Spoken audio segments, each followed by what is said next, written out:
of us have a fear of rejection. We tend to veer and steer away from anything that will bring about rejection to us. It is human. It is something that I go through. I believe everybody has gone through some form of rejection. But rejection is not a bad thing. Sometimes it is rejection could be a redirection. It could be a form of re-steering or re-strategizing. So today we are going to examine this fear of rejection and how to go ahead and try and overcome it, and also relearn or unlearn what we already know in order for us to keep moving and taking all the shots that we are presented. First and foremost, think about rejection as a fear. It makes you stagnate. It makes you not make any decisions. It makes you not move forward. It makes you feel like a failure, like somebody who cannot come up with anything. This is something that is very debilitating for all humans. Nobody wants to feel like a failure. Nobody wants to see that all the effort that they're putting in is not being rewarded. Let's talk about how we got here.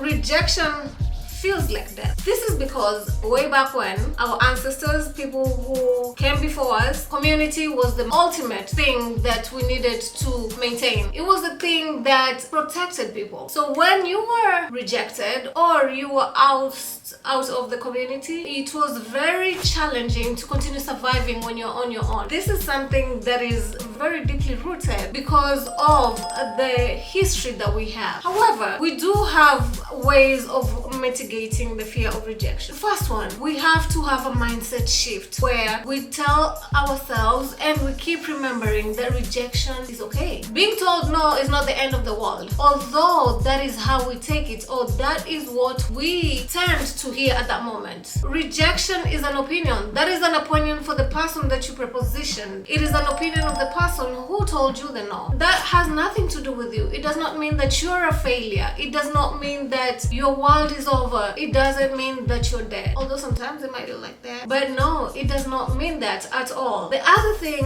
is nothing is going to happen most of the time. When you're told no, nothing happens.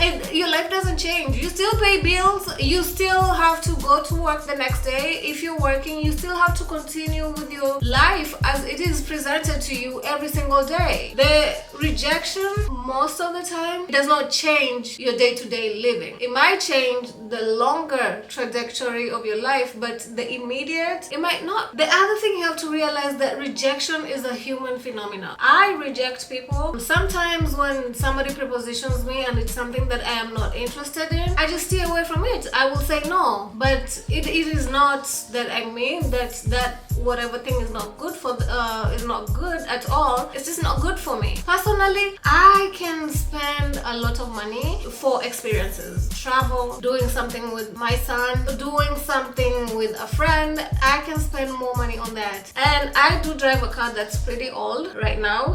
However, if somebody propositioned me and told me you need to buy this brand new 2024 Mercedes-Benz, my answer is going to be no, because I do not see any value in a car for me right now, especially in that specific car. I do not see value in that. So it's human for me to say no. I will do what's in the best interest of me at that time. Reduce the probability of being rejected, because rejection is something that we have to go ahead and face every single day. It is good if you can reduce the probability of being rejected. This can be done through different ways, which include offering explanations. If I need something, yes, I will explain why I need it. Let's just say you are at a grocery store and you have one item and the person in front of you has two carts that are pretty full. You can tell them, is it okay if I go before you because I have only one item to pay for? So because I have one item to pay for is the explanation you offer. More than often they will say yes because it's reasonable to them. So providing an explanation is something that human beings are more open to receive. The other thing is that, emotions usually go very far. They hit the point more than facts and figures. The chances of you being told no are pretty low, slim to none. So the other thing is you need to anticipate the rejection and then create mitigation strategies for yourself where in case of any bumps. If you're coming to me, and this is something I will give an example with my son. If he comes to me and he tells me, Mommy, I want to join the band. Okay, what does that entail? So let's say I have to drop him off in the mornings every Thursday. He has to go for practice. He needs this musical instrument. He needs to convince me most of the time he's already prepared, and he will tell me how, you need to drop me, but it's just Thursday only, because I will start asking, do I have to do this every day? How often do I need to take you? How often is your practice? How often, like, where am I involved? Where is my time involved? So these are things he will come up with explanations for before he prepositions me. The other third thing that you need to do is a tailored response. This comes in the form of, if this explanation is maybe for a significant other, go ahead and tailor a response that way. If they're more into facts and figures, come up with a response that is factual and has a lot of figures. They will be able to understand it that way. That will reduce the rate of somebody saying no or the rejection. How to behave after the rejection. Anytime somebody tells you no, especially if it is something that really mattered to you, like let's say you asked for a promotion at work and they told you no, you can ask for feedback. Find out, why did you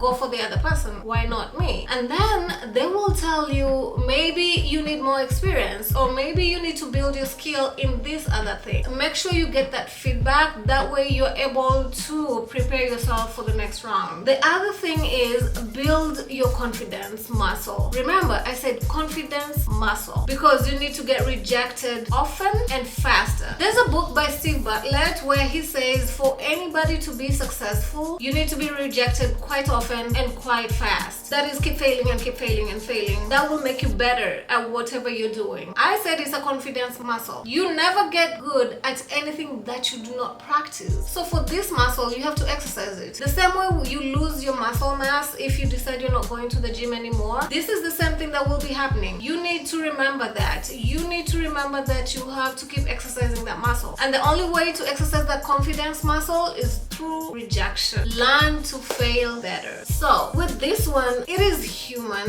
when you're failing or you're rejected. You feel some form of depression or down because you just don't understand what is happening. Anytime that you're rejected or there's failure, it is good to do an analysis of maybe your strengths, your weaknesses, and be very true to yourself. Be very true with your information. Be very true with what you know, because as much as you might try to lie to the world, make sure you're not lying to yourself. That way you're able to come up with a way to get up and work with your strengths and then mitigate your threats and your weaknesses. Look at the opportunities that you have or where you could have improved. That will help you grow all the time. So that being said, remember, you fail at 100% of all shots that you do not take. So you have to put yourself out there. Either way, the fear of rejection is there. It's not that fear goes away. It's just that you learn to live with the fear. Keep pushing, keep moving forward, and keep winning. Thank you, and until next time. Goodbye.